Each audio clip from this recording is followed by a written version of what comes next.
Neste vídeo, eu quero abordar com você um tema que faz parte do nosso cotidiano. O processo de luto, com foco especial na perda de pessoas próximas e familiares.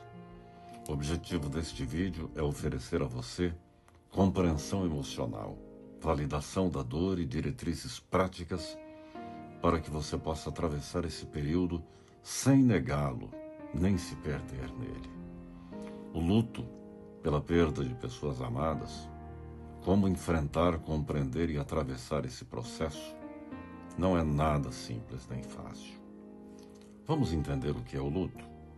O luto é uma resposta emocional, psíquica e existencial à perda de alguém importante para nós.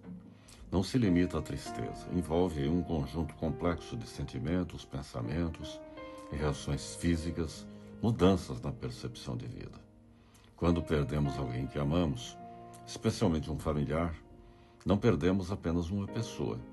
Perdemos vínculos, projetos compartilhados, rotinas, referências afetivas, partes de nossa própria identidade e história. Por isso, o luto não é exagero, fraqueza ou falta de fé. Ele é um processo humano e inevitável de adaptação à ausência. E por que o luto dói tanto? A dor do luto costuma ser descrita como aquele vazio no peito, sensação de irrealidade. Eu não acredito nisso. Um sofrimento que parece não ter fim. A impressão de que nunca mais seremos os mesmos. Mas essa dor ocorre porque o cérebro e o sistema emocional não estão preparados para a ruptura abrupta de um vínculo profundo. A mente ainda espera pela presença de quem se foi, enquanto a realidade impõe a ausência. O sofrimento não é apenas pela morte em si, mas pelo amor que não pode mais ser compartilhado, vivido da mesma forma. O mito de superar o luto. Muitos têm a superação como um mito. Porém, um dos maiores equívocos é acreditar que o luto deve ser superado, esquecido ou resolvido rapidamente. Não. O luto não se supera, se elabora. Isso significa que, com o tempo, a dor não desaparece por completo, mas ela acaba se transformando. Perde aquela intensidade, encontra um lugarzinho na história da pessoa, deixa de paralisar a vida. Quem ama profundamente, claro, não volta a ser exatamente como antes, e isso não é problema. É sinal de vínculo verdadeiro, amor verdadeiro. As fases do luto e por que elas não são lineares. É que, frequentemente, o luto envolve estados emocionais como negação, raiva, culpa, tristeza profunda, saudade, aceitação gradual. Tudo isso formando um conjunto. Essas fases não seguem uma ordem fixa. Elas acabam se misturando, voltando, se alternando. Em alguns dias, por exemplo, a pessoa parece melhor. Em outros, a dor bate forte, retorna com força. Isso não significa retrocesso, viu? Significa que o luto está sendo verdadeiramente vivido. E o que fazer para enfrentar o luto de forma saudável? Permita-se sentir, não fuja da dor. Reprimir o sentimento não elimina, apenas adia, deixa para depois.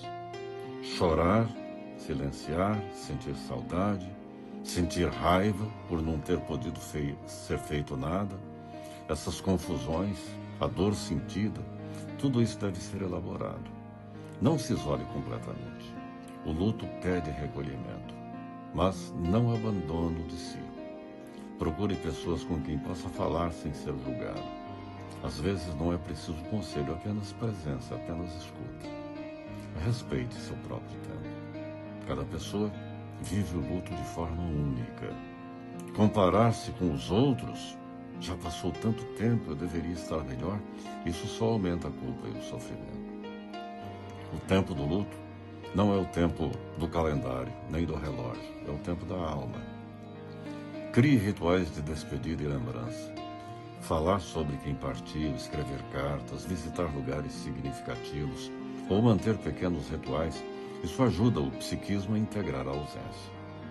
Lembrar não impede seguir em frente, pelo contrário, ajuda a seguir sem negar. Cuide do corpo. O luto também se manifesta fisicamente, viu? Tente manter alimentação saudável, dormir o quanto possível, caminhar, respirar conscientemente. Corpo cuidado sustenta mente fragilizada, lembre-se disso.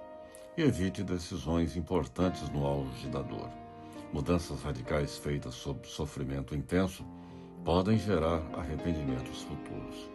Sempre que possível, adie grandes decisões. Busque ajuda profissional se necessário for.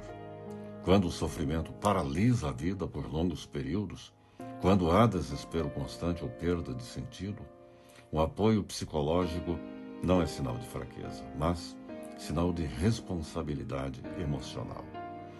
Quando o luto torna-se complicado, aí precisamos repensar toda a situação. O luto pode precisar de atenção especial quando a pessoa não consegue retornar minimamente à vida após muito tempo. A culpa excessiva ou autodepreciação. Surgem comportamentos autodestrutivos. A dor não diminui, apenas se intensifica. Nesses casos, amigo, o luto deixou de ser apenas um processo e passou a exigir cuidado terapêutico. Lembre-se disso. O que permanece depois da perda? Com o tempo, algo importante acontece. A dor começa a coexistir com aquela memória amorosa. A ausência deixa de ser apenas ferida e passa a ser também história. O amor não acaba com a morte. Ele simplesmente muda a forma. Viver o luto não é esquecer quem partiu, quem se foi, mas aprender a continuar vivendo, carregando esse amor de uma outra maneira, na ausência. Uma verdade fundamental sobre o luto que vocês precisam saber. Não existe caminho para fora do luto que não passe por ele. Evitar a dor prolonga o sofrimento. Atravessá-la com cuidado e apoio permite que a vida volte a pulsar, diferente, mais consciente, mais profunda. E pouco a pouco, mesmo sem perceber, a pessoa descobre que ainda é possível respirar, sentir, amar e seguir em frente. Caso o seu processo de luto esteja complicado, esteja difícil, procure ajuda. Ajuda profissional faz bem e é sempre muito importante. É salutar. E essa ajuda vai transformar a sua vida numa vida melhor, num jeito mais prático de seguir em frente. Porque, como muitos dizem, a vida continua. A vida precisa continuar. Um grande abraço.